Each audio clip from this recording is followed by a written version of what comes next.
And welcome to the Rob Call Bottom Up Show, sponsored by opednews.com, available on Pacifica Radio and iTunes and Stitcher and Progressive Radio Network. And my guest for this show is Stephen Spatz. He's the CEO of Bookbaby, a major indie or self-publishing company. He's a former journalist, a marketer for major corporations. So welcome to the show. Thank you. Glad to be here, Rob. Tell us what Bookbaby is. So Bookbaby, we're not a publisher. We are a self-publishing services company. We help people get their product into the marketplace. There are a lot of good ways to publish a book, from DIY to traditional publishing. We're sort of in that middle space. We help people take control of their own content and publish it in the way they feel they want to do it. We really help them live out their dreams. And our method of doing that is to really provide everything that a self-published author could possibly need. Anything from, first off, advice on the phone, because we have people here, real live people here, working 9 to 5, Monday through Friday, who can answer any questions. But then once your manuscript is along, we help with their editing. We have a great editing option for you. And by the way, every book should be edited. And hopefully I'll say that at least 5 times during this hour to fulfill that. We help with printing. We're now one of the largest book printers in Southern New Jersey. We actually do the printing in our own facility. We help you create an ebook and distribute it out to about 60 bookstores around the world, Amazon, Barnes & Noble, and all the rest. We help you with cover design if you need it. Having a great looking cover so that you can look every bit as good as Balducci or any of the other famous authors out there is very important. So we help you with that and formatting. And then we also do the print-on-demand distribution so that your book can, be on Amazon, be anywhere, both ebook and print form, and then also available to be picked up by local bookstores if you happen to catch the eye of that buyer at Barnes & Noble or your indie bookstore. We're on both the Ingram and the Baker and Taylor feed. So we really have all the services that a self-published author really needs to go out there and do a great job in getting their book to be the way they want it to look and to read. Great. And the reason I'm having you on is because there are a huge number of people writing books and publishing books now. And there are a lot of reasons for writing and publishing a book, and we're going to get into that. And I see self-publishing as a bottom-up way of doing things. The traditional approach to publishing is to go beseech a traditional publisher who have really settled down, for the most part, into the 5 big publishers. And then there are some smaller ones around, but it's really hard to do that. And it's almost necessary to be famous or to have a literary agent in order to get published by any traditional publisher. And I couldn't have said that better myself, by the way. That is all the main reasons why self-publishing has become so popular. You've stated them very well. If you'd like a job here, I'm sure we could find a spot for you. I've had a really long relationship with your company. Back in the mid-'80s, I was having them reproduce cassettes and vinyl for me. When the company was disc makers. So. Yes, well, it still is disc makers. They're right across the hallway, as a matter of fact. And we still do a lot of CDs for people. And guess what? We're back into making vinyl as well. So everything comes around, goes around. I released some. I had a recording label back in the '80s, Music Music, and released some vinyl, and it has hung around. And I'm getting all these people who want vinyl copies of the music that we produced back in the 80s. It's crazy. It's amazing, yeah.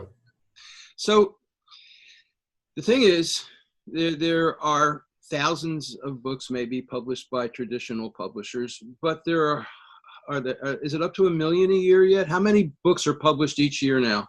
Our good friends at Amazon, I would love for them to provide a few more stats in that way. We estimate it's somewhere between 800,000 to 1 million books a year now that are self-published, either through Amazon or through other fine companies like Smashwords or Drafted Digital, people like that. Yeah. Okay. Are they your competition? In some ways, yes.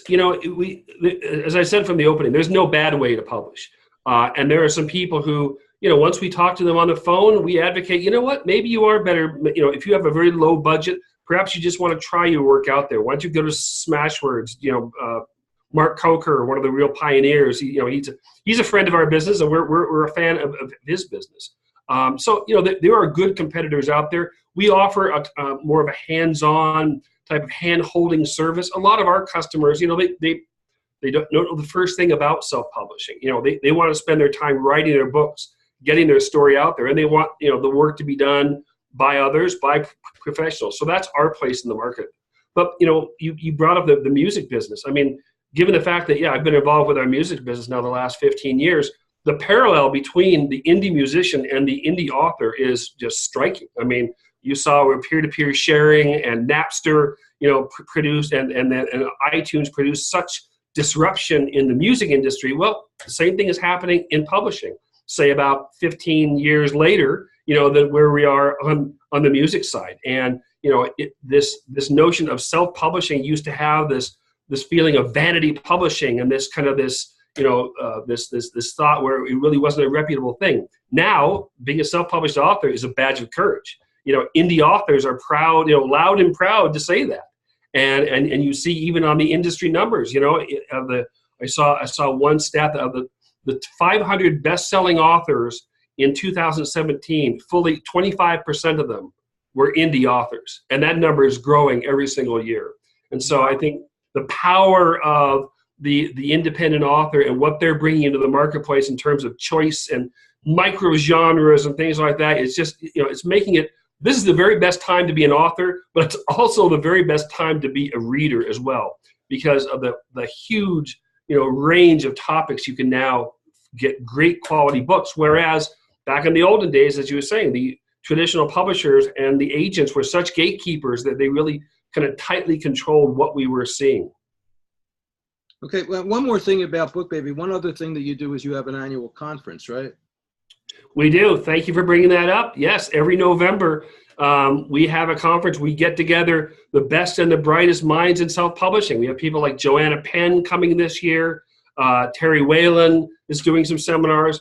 It's our second year of doing it. First year, we just wanted to try it as an experiment just to see what would happen. And we were thrilled when over 400, self-published or aspiring authors showed up. So we moved it to a larger hotel now. We have a great lineup of people. It's November 2nd through 4th here in Philadelphia at the Old City Sheraton. Beautiful downtown location, just steps away from the Independence Hall and all our museum district. It's going to be a great event. We've kept the price very, very low. We're not making any money on it. We want this to be kind of our give back to the community. So our prices right now, I think our early bird tickets are expiring here pretty soon, but they're $199. And that's for 2.5 days of just world-class programming from 35 different speakers from all around the world that we have brought in. So it's a great value, and people are going to walk away with just, a whole world of new ideas and new thoughts and new strategies of how to get their book out in the marketplace. It's not a Bookbaby commercial. I take great pains. This conference is much bigger than Bookbaby. This conference is really about the phenomena of self-publishing. So yes, while we're there and you'll see our booth, this is it's not like an Amway convention where we're going to lock the doors and talk about multi-layer marketing. Now this is 2.5 days of really intense discussions, workshops, panels on all the key. I attended one day of it last. Yes, I remember that. And I was very impressed. And I have to say this, even if you have a traditional publisher nowadays, unless you've received a 6-figure or larger advance, which is not very common, they're not going to do much for you either. So I would say that even if you are being published by a traditional publisher, this conference would be very valuable to you as well. Couldn't agree more. And we're really upping the content this year. I think last year we were a little surprised at the high level of attendees. 2/3 of the people had already published a book, and we're looking for either to do it, in self-publishing or to kind of up their game. So we've upped our game in terms of the presentations. When you have Jane Friedman and a Joanna Penn anchoring both sides of it, those are two of the strongest advocates and smartest women in publishing out there and what they have to share with I'm not our familiar audience. with either of them. Who are they and what do they have to share? So Jane Friedman is from the U.S. and she has been, just a leading advocate for self-publishing and really in a very practical nature. She thoroughly explores the reasons why self-publishing is working, who's doing what. And across the ocean, Joanna Penn from the UK, she is the European counterpart, and she has a wonderful website. I've been interviewed on it, and she's going to talk about how you can really monetize your content and make it as a writer. It's not just about writing and publishing books. You're providing very valuable content that can be used and reused in many different ways. And she's coming over here with a great talk about how really any author who has the time and has the energy to get great content, how they can build an audience and make a living as a writer. That's what she's doing. And now that I think of it, I do remember Jane Friedman too. I was referred to her website when Yes. it was a developing platform because I've been working on that for my book too. Great. So let's talk about why people publish books. There are a lot of reasons. I mean, you got fiction, you got nonfiction. What are the reasons that people publish books? Boy, the first reason is because they can now, because you're guaranteed to get you a book out on the marketplace if you have the will. And this is a relatively new experience. I mean, as little as 15 years ago, if you're not lucky enough to find an agent, lucky enough to latch on to a publisher who's looking for low risk books. I mean, something like the movie franchises now. I mean, how many more comic book movies can there be out there? They're not willing to risk. Well, publishers have been like that for a long, long time. So the simple fact that you can publish a book is what's bringing a lot of people to our doorstep. They have ideas, they have inspirations, but the range of, beyond having the ability to do it, the range of reasons, my gosh, today alone, we probably heard from people who say, I'm doing it for an item on a bucket list. I've always wanted to do a memoir about my dad. Or I have a great cookbook idea. Maybe I have a restaurant and this is going to help support my restaurant. Or I'm a public speaker and I really need to kind of use this book as a calling card. And all the way down to I have a great story. I think I could be the next E.L. James or other popular writers. So it's just an amazing range of reasons, why.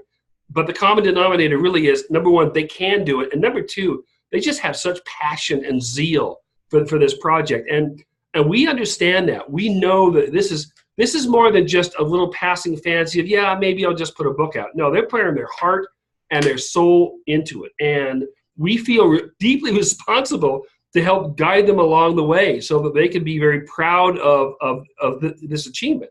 And, it's really quite rewarding at the end of the day, knowing that, today we're going to probably deliver 100 projects today, and each one of them is somewhere around the world. They've sweated on it for months or years, perhaps, more likely years.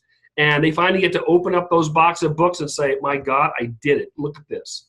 And it's really heartwarming to be part of that. It may sound a little corny, but frankly, I think a lot of the reason that people love working here is also because they're really helping deliver such dreams that our authors have.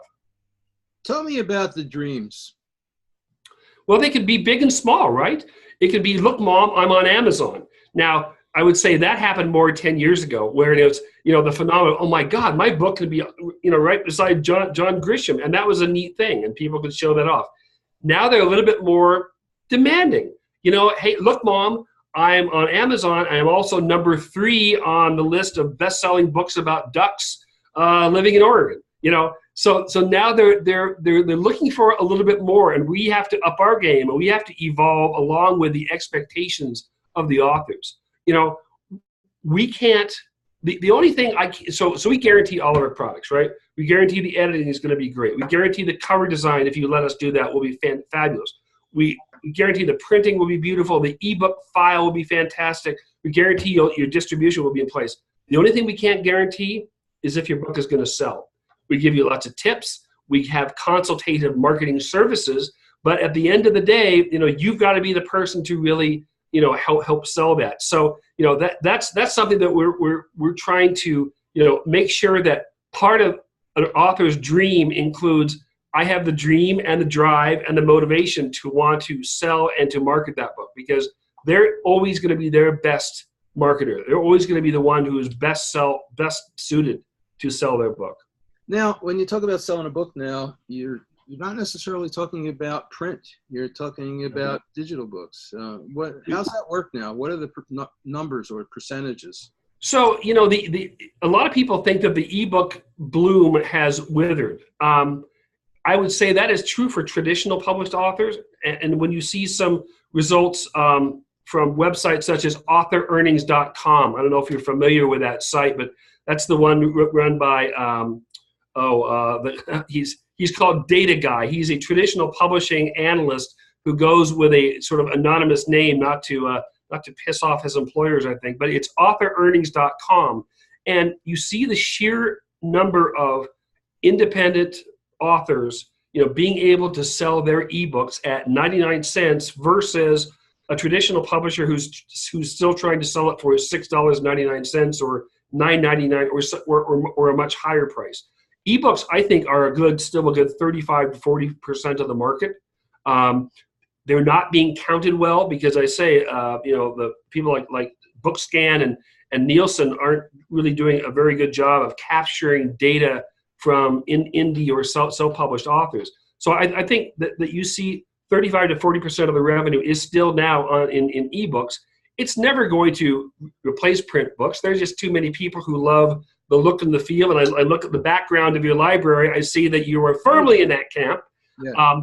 I'm a hybrid reader. If I'm going to the beach and I don't want to get sand in my Kindle, I'll take I'll go to a used bookstore and grab a paperback. But when I'm in an airplane or I'm at the doctor's office or wherever, I whip out my iPhone and away we go. But ebooks are still a great way for people to dip their toe in the water. They can do it very, it's very efficient, very, very, price effective. You still need a great cover. You still need great content. People can convert their files themselves. We do it for them to kind of make sure that the file is going to render perfectly in all the devices. And we do some formatting now to make it look nice in all the devices. Ebooks have come a long ways in terms of what you can do on them and what is now easily achievable on a Kindle or even a Nook device or an iPad. Okay. Now, one of the reasons I asked you on is because I call the show the Bottom Up Show, and I think that self-publishing is the bottom-up way of publishing. Yes.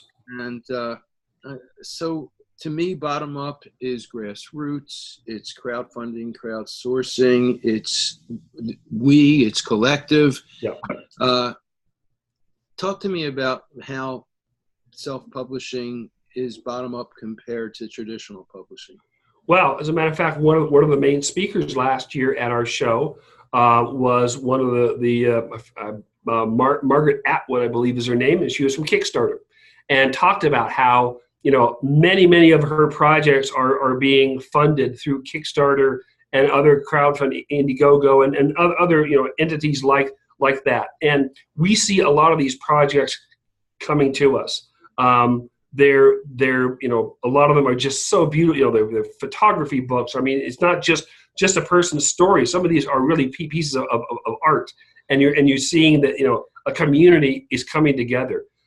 What an author needs to do to ensure success for their book, we think they need to establish their reading community, not after the book is out, but while they're writing it, while they're researching the book, while they're halfway through and maybe sharing chapters with their email list or with their followers on Facebook or Twitter. It really does take a community, I think, to produce a great book. And I think that's at the core of the success of a great deal of the Bookbaby authors. I mean, they use that kind of grassroots movement for help, for motivation, for inspiration. When they realize, it's been the end of a long day, I work a 9-to-5 job, and it's 8 o'clock, and I can either binge watch a TV show or write another 1,000 words. I think it's that community that can help inspire them to go out there and to pursue that worthy cause. So really, I think the community feeling is starts very early in the writing process, And obviously, after the book is out, it can propel it and give it momentum on its own, almost a flywheel effect, where they can tell a friend and another friend can tell a friend, and where there's no more effective, marketing than word of mouth. And to me, this is like the ultimate word of mouth. And I would say that this really doesn't just apply to self-published authors anymore, because even the people who are published by traditional publishers who are not the bestseller people, they're going to have to do all this themselves too. And I don't think the speaker you're talking about is Margaret Atwood. That she's a famous novelist. Oh, I got the name. The Atwood is her maybe it's K Atwood. You're right. I was looking at some material this morning. You're right. I think not her name, but I think it was K Atwood. Now as I remember. But anyway. But the fact is that I think that while I think it's much more common for self-published authors to go with something like Indiegogo, and I did a separate show on how to do Indiegogo with one of the coaches at Indiegogo, John Trigonis, who coaches authors and artists and movie people. But I think it's something that just about anybody who's an author needs, if they're not, John Grisham or Margaret Atwood. Yeah, you're right. No, you're absolutely right. The James Pattersons and people like that, they're the ones who are marshaling still the huge amount of attention by the marketers, within those traditional publishers. And again, they're getting so risk adverse now. They just want to ink deals with books that are going to be guaranteed bestsellers, or practically. So the established names, certainly are still having all these wonderful perks. But if you're not within that realm of the top 100 or 150 or so writers, you're absolutely right. They're having to really do so much of the work themselves and get still a fraction of the royalties that a self-published author can get. Okay, so we're going to continue in a minute. I just need to do a brief station ID. Great. This is the Rob Call Bottom Up Show, sponsored by opednews.com, available on Pacifica Radio, Progressive Radio Network, iTunes, SoundCloud, and Stitcher. And I'm going to pause for a second, because when I'm editing this for radio, the pause helps me find this spot. And my guest for this show is Stephen Spatz. He's the CEO of Bookbaby, a major indie or self-publishing company. He's a former journalist and a marketer for major companies. And my next question for you, Steve, is you've said that you have to teach authors how to become publishers. What do you mean by that? Well, most of the people that we encounter they have a story in their head. They have beautiful photographs. They have artwork, and that's it. They have the inspiration, but they really don't have any of the production thoughts in mind. They really have no idea of how the process really works, and certainly they know little about the distribution. So working with Bookbaby is more than just us taking care of your book. We really do go out of our way to educate people about the process, why editing is important, why you need to have the right resolution for your images that you supply us, why book formatting will make your book sell better, why you should look at your metadata.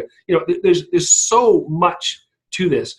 When we first started Bookbaby, I let the marketers loose on a tagline, and they came to me with self-publishing made easy. And I said, you know what? That's absolutely wrong. There's nothing easy about self-publishing. We can help it, we can help you, we can make it easier, but there's a lot of steps involved with self-publishing. And so we quickly shelved that tagline and realized that, part of our responsibility to the authors is to, not just do it, but teach them about the whole process. And if they're able to do more of this work themselves, good for you. I mean, we're an a la carte service. They can use us for as much or as little as they want. But an educated buyer, as they say, is a great buyer.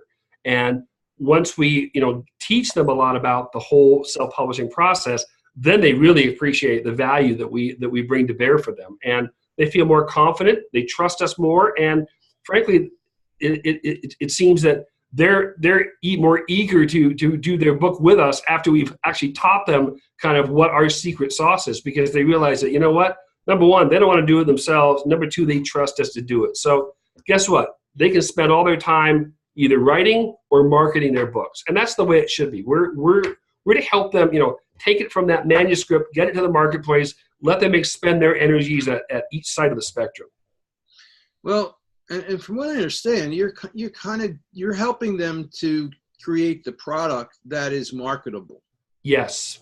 So you're helping them get it edited, getting it formatted, getting the cover. There's still marketing. I mean, they still can't just depend on you alone to do the marketing, can they? No, they absolutely can't. I mean, what the extent we go is again, as I was saying, everything is guaranteed. I can't guarantee that their book is going to sell, but I do offer I offer 4 marketing consultative things. Again, I keep the price very low so self-published authors can take advantage of it. I make no money on it whatsoever, but I just want to make sure that they at least have the basics about how to do a book launch, how to really optimize Amazon, how to go about getting quality reviews. Yes, you can buy them, and they're, Kirkus and Blue Ink reviews are great, but there's also an opportunity for them to get great reviews out there. And then working social media the right way, having a Twitter account and saying, buy my book, that's not the way you're going to sell books. There's a right way and a wrong way to handle social media. What social media is more appropriate to your book? There's business book, LinkedIn maybe. If it's a cookbook, maybe Pinterest. We teach them about those sorts of things. And then we have a blog that is just, stuffed with incredible array of articles from a lot of people we've invited in to share their ideas and their thoughts. And we really provide a lot of the basics for people to study and then to really do it themselves. It's not the actual pure marketing of the book. It's got to be on the shoulders of the author because it's their passion, I think. It's really going, their passion and persistence is going to be the telling tale of this. Yeah, I know another big part of it is getting publicity for it, making people aware of it. And I know people who spend $5,000, $10,000, $20,000 on programs that help them to get PR, to hire publicists, to teach them how to do it, to help them create the different elements in the marketing of it as well. So there's a real lot to it. So what are the most important things self-publishing authors need to learn and understand? Patience. Again, in a contrast to our music business, when a musician records a song, they cannot wait to get it out there, out in the marketplace. They rush to perform it on stage. They want us to press vinyl or to do a CD, so we offer rush services and things like that. On the book side, if I ever offer a rush service, I'm gonna tell my second in command to kick me squarely in the rear end, because nothing about a book should be rushed. If you think of a book launch, it's not an event. You are launching a product like a ship. A ship isn't going to only float for the next 90 days. A ship is going to float for a long time. So everything about the entire book process, it takes time to really do it right. Anytime someone says, "Oh, I've got a book signing on November 1st, can you get it done?" No, we have said no to a lot of projects because we know that we can't deliver, and if we possibly could, the customer is not going to be happy with the result. So we've probably turned down a ton of business over the years, but I'm not a bit sorry about it. So I think patience is something they really need to know. And what is the time frame if somebody brings you a finished manuscript that, let's say it's already been edited? Let's say that they've edited it. Excellent. All right, so let's just say, for the sake of, let's say it's July 1, all right, in this hypothetical. They walk into Bookbaby and say, "I have a manuscript." Well, within 2 weeks, we will have an ebook proof of their files to look at. Within 3 weeks, we would have, total. Within 3 weeks, we'd have cover designs ready for them and book formats. I would say comfortably, any project from a simple, black and white ink on paper, digest size, to a copy book, within 5 to 6 weeks, your production will be finished. You will be on Amazon with an ebook. You'll be on Barnes & Noble and Amazon with your print on demand. You should work, of course, a pre-sale type of process so that you can kind of, build demand up, get the excitement going, get more people involved to the actual launch date. But once you have the finished product, it can move surprisingly fast. But people should look at their proofs very carefully. We've had people who rushed it through, and we can't control it. Once I give you a proof of the cover, and then you say yes, well, you've accepted it. There've been, unfortunately, too many times people said, "Oh, I forgot the ISBN," or "I forgot that there was another author to it," and so we had to kind of turn around. So really 4 to 6 weeks is a typical time for us to really do all of the work, and that's cover design, that's helping them with their metadata, that's setting them up with their own page on our site called Bookshop, where they can sell their books, sell direct to reader, which is something we definitely emphasize these days because you'll get a lot higher royalty. But the more time you allow for your launch, the better off you're going to be in the long run. And what about how long does it take to get a book edited if they've written it and it still needs editing? We have a tremendous editing service. It's the same service used by 2 of the big 5 publishers, and the same group also does most of the long form journalism done in this country now. It takes between 7 to 10 days for them to review the average book. We do a line edit and a copy edit. The 2 are really kind of 2 separate products. One is more of the simple punctuation and structure. The other one looks at more of the thoughts, and the whole concepts. Looks at it on a kind of a paragraph. Do they make sense? But between 7 to 10 days, you'll get your finished product back, pages marked up with 4 or 5 pages of editor's notes about what they felt about the book, where they see it could be strengthened, does it need an additional edit, that type of thing. It's not a collaborative process. It's not a real extensive back and forth. It's but it's priced very well for self-published authors to really get a great product before they launch the book. What's it cost? It's based on a per page count. The typical editing project here is about probably $1,500, and that compares pretty favorably to a lot of the others. Editing is not a cheap thing. I mean, you're having a real live person go through word by word or character by character. So it's an investment, but we know that investment is really going to pay off for an author in the long run, and it's competitively priced against all the other providers. And unfortunately, Create Space ended all of their author services this July.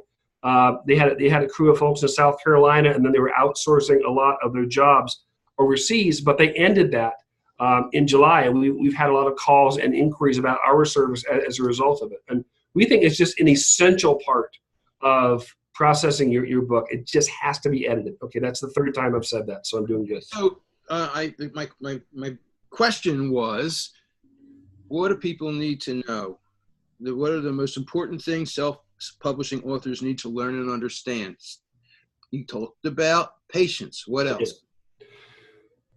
They need to understand how important their platform is, how important it is for them to really start promoting their book early in the process. And when I mean platform and promote, it's gather your tribe, gather your community, gather the people who are your supporters, who are you're going to let in early in the process, who can become your evangelical fans. They're your super fans, your super readers, so that they're the ones who are going to tell their book club or 20 of their closest friends about that. You can never start that too early. So, thinking about the platform, I think, is tremendously important. And I guess the third thing. I totally agree. What is it? Explain what a platform is. Well, a platform could be different things for different authors, right? But it's really a place, to me, where this is sort of the center point from whence you are kind of showing off your brand, showcasing your brand. It could be an incredibly beautiful website. It could be a blog. It might be a Facebook page if you're doing a certain type of book. It might be a Twitter feed, but that sounds kind of limiting. But really, it's the repository of really who you are and what you stand for as a writer. It should include not only information about your products and your reading. I think it should be personal as well. It's a place where people can come to understand you, not just as a writer, but as a person, as a member of society, as a member of a community. So I guess my definition of it is a bit broader than a lot of other folks, and we're trying to get our readers to kind of think about this. We deal with such a variety of authors coming to us. It's hard to ever say one size fits all. So we try to appeal to them in the most broad terms and let them kind of interpret what that means to them and to their literary efforts. Do you provide author platform software for your clients? We provide a selling page. I wouldn't now for some of our authors, that's a fine platform, and they can eventually they'll be able to hang their blog off of it. They'll be able to they're able to put reviews on there now. They can do a lot more than an author bio. They can put a lot more about their books. It's a single selling page where they can transact directly to their readers, which again, coming from the music business, we're all for direct to fan, direct to reader type of commerce. That one-to-one relationship, yeah, it cuts out the middleman. I'm sorry, Amazon. Sorry, Barnes & Noble. But the author gets a lot more money when they do it that way. And they also able to establish a rapport with their readers and get feedback. I mean, this is also the first time in literary history that a reader has a chance to connect directly with authors on a daily basis. Used to be there was so many layers in between of publicists and publishers and agents and whatever, and bookstore buyers and bookstore owners. Now authors and readers can talk together and collaborate, and an author can, if they want to, they can get a lot of feedback about their characters, about those story arcs and things like that. So a platform can really function as that gathering point, the place where people can come together and to share, to transact, to learn. And I think that a platform is the center of not just an author, but an artist or Yes. a consultant or anybody who's got anything where they're selling themselves and their work. A platform includes a bio, it includes credits and accolades, it includes Yes. experience. I think it should include a blog. I know you've spoken about that you Yep. think fiction writers should be blogging, and I don't know that we're going to have time to get into that. But okay, so platform is absolutely essential. Right. I've got a book coming out this fall, Bottom Up: Tapping the Power of the Connection Revolution, and I've read whole books on platforms, a couple of, and I've been building one. I have the advantage of having my own content management software because I publish opednews.com, which reaches a couple 100,000 unique people. So I have an okay platform. I mean, a great platform has millions of people following them on Facebook and Twitter and Instagram and LinkedIn. And it's hard to get there, but.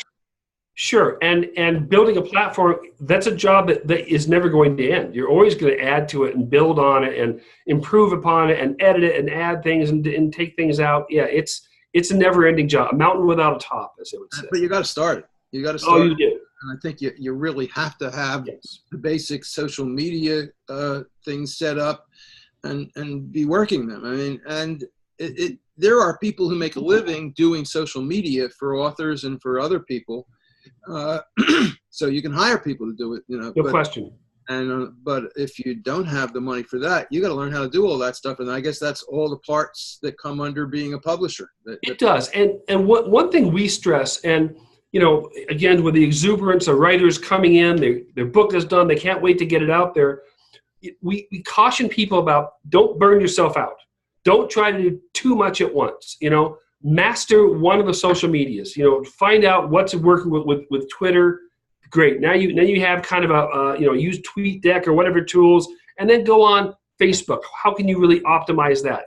So don't try to spread yourself too thin. Again, it's a book launch. It's a ship. It's going to be sailing there for quite a while, and it's not just one book. It's several books. And what you've learned doing book number 1, 2, 3, you'll profit when you do book number 4. You keep learning and building as you can, but don't think you have to do everything all at once. It is one step along the journey to master social media or to know how often you should blog, or should you try to guest blog on other people's blogs? See what works for you. And some people love social media, some people don't, and you really have to feel comfortable and like doing it to get success. Because again, I see way too many authors just screaming on Twitter, "Buy my book, please buy my book. Oh, I pray, please buy your book. Please buy my book." That's not going to help you. Right. So, anything else in terms of the most important things self-publishing authors need to learn besides patience and platform? So I'm going to add one more P: professionalism. Right? I don't care if you've written the greatest book on earth. You could have written the Bible. You could have written, any classic book. But if you have a bad cover, in this age of little tiny pixels on a screen that you can flip by in a millisecond, you're never going to sell your book. If you don't get it edited and have gross errors on the first page, people are going to put your book down. You've got to bring professionalism into this market so that you can compare yourself with the big guys. We've had a motto here in our music business and now in our publishing business is, we're trying to help the little guys look big. And the best way for you to do that is to adapt all the best practices of the great traditionally published authors. Would you think that, would James Michener have gone out in the marketplace without his book being edited? Without somebody looking at the cover and making sure the one for Chesapeake or the one for, any of his South Pacific. I mean, he had real pros doing this work. And that's what an author needs to do now. And it's within reach. I mean, the pricing, not just us here at Bookbaby, but there are millions of providers around the world that can do these kinds of editing services or cover design or formatting. So I think those are the 3 Ps: patience, platform, professionalism. That's what a self-published author needs to have to go into the marketplace and have a good chance of success. So I can go to Fiverr, Fiverr.com, and hire somebody to do a cover for me for $20, $50. I'm sure it's a lot more than that. What's the difference? Well, now you might find a gem at Fiverr. You might find somebody who is, really trying to build up their artist portfolio. A lot of times we find that, they're based on they have about 200 templates and they just customize it with the words and a little bit. And it really doesn't have that pop. I think working with a cover artist is an important thing. And when somebody comes to us for cover design, we send them an extensive survey and questionnaire, ranging from, tell us about the mood of the book. Tell us about what color do you use. When you think of that book, what color do you think it's going to be? Obviously, some genres have some accepted formulas and standards, which we certainly adhere to. We ask them to send us examples of covers they like. They can even send us artwork in. And we put together, I think some beautiful covers. Matter of fact, when we started a cover design service, we've been doing it for the music business for a long time. And we had an acceptance rate of about 85%. People would have us do CD work and record jackets, and 85% of the time they would say, "Oh my God, you nailed it on the first pass. Thumbs up, let's go." And I said, if we could ever get to 85% on books, I'd be thrilled. So right out of the gate, we hired some professional book designers, and they taught our staff. Right out of the gate, we're at 90%. 90% of the time, we do a book cover from somebody, and it takes between 7 to 10 working days, and we send a proof out, and 90% of the time, the author just says, "Oh my God, you nailed it. You captured it." And the other 10%, we work back and forth with proofs and things like that until they're delighted with it. So it's just an essential part of the process. Cool.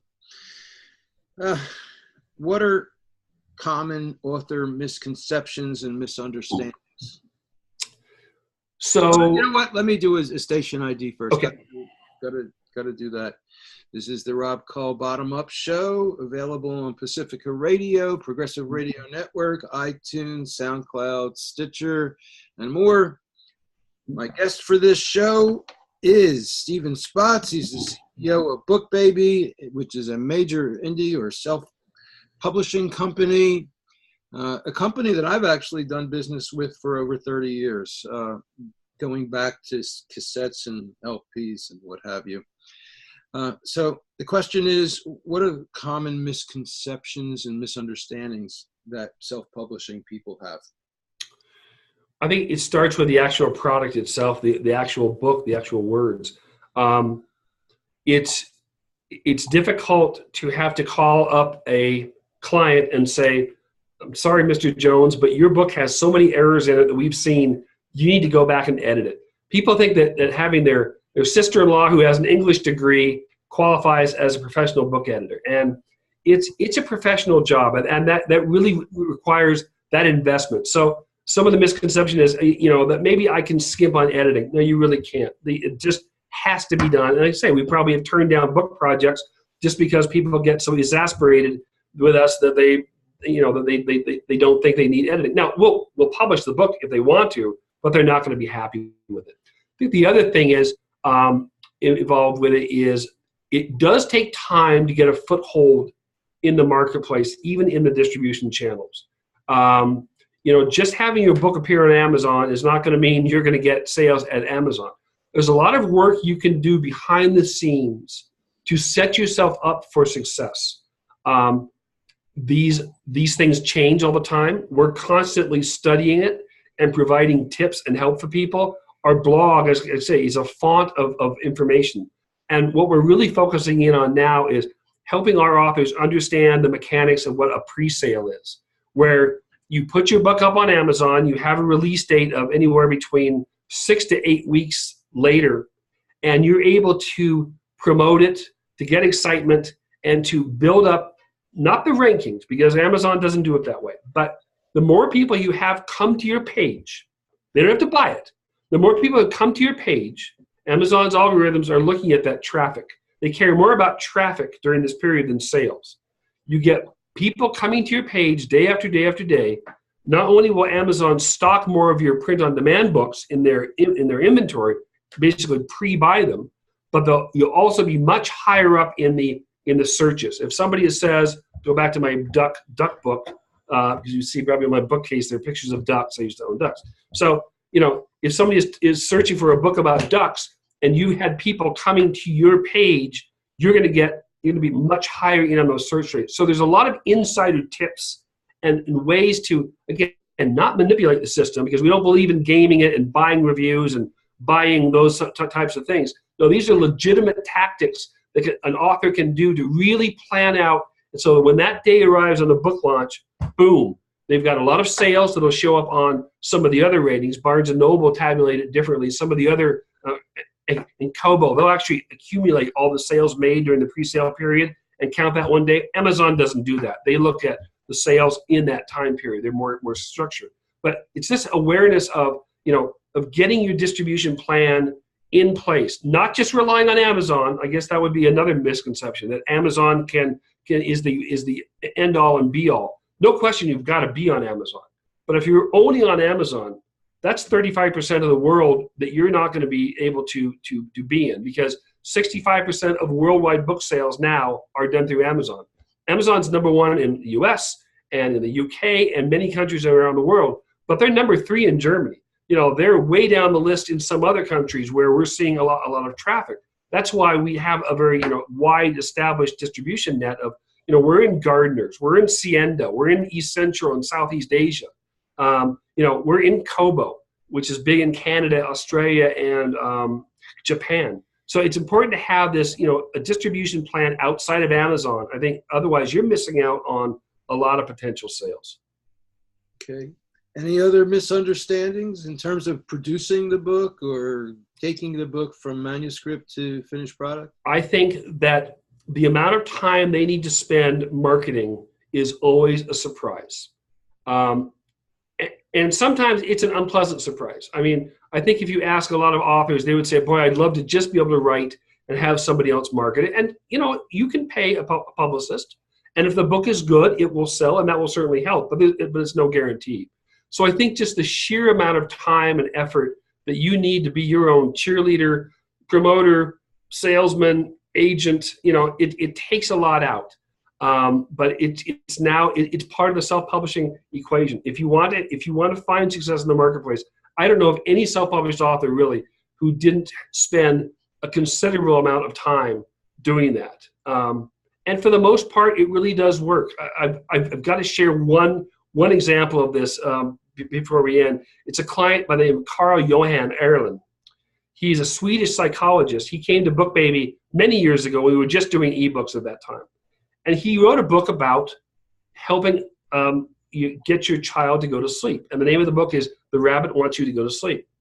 It's very cute. He did the illustrations. He started as an ebook in Swedish. He kept calling us about every other week. What can I do? My sales aren't very good. So we said, why don't you get it translated into other languages, because it's a short book. He did that. Sales were okay. Why don't you get it done in a print version? So at that time, we weren't doing printed books. He went to CreateSpace. And we kept saying, why don't you give it away on Facebook? Try to get some activity. So he gave away tens and thousands of downloads. And we kept saying, why don't you write some more books to get more of a stable inventory? He said, no, I believe in this one. I want to put the effort in this one.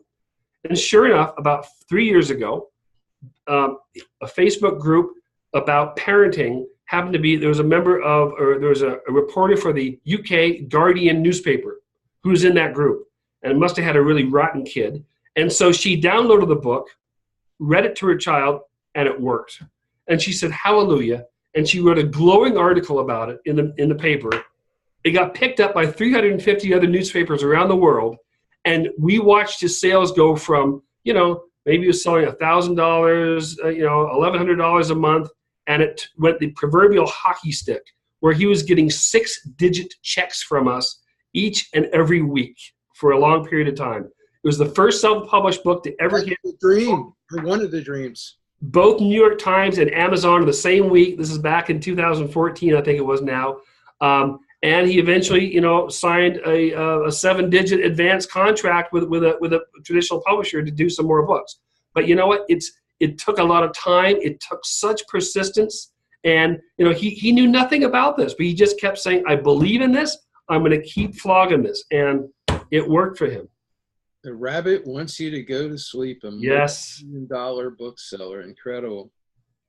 So what are the advantages of self-publishing over traditional publishing, and what are the disadvantages?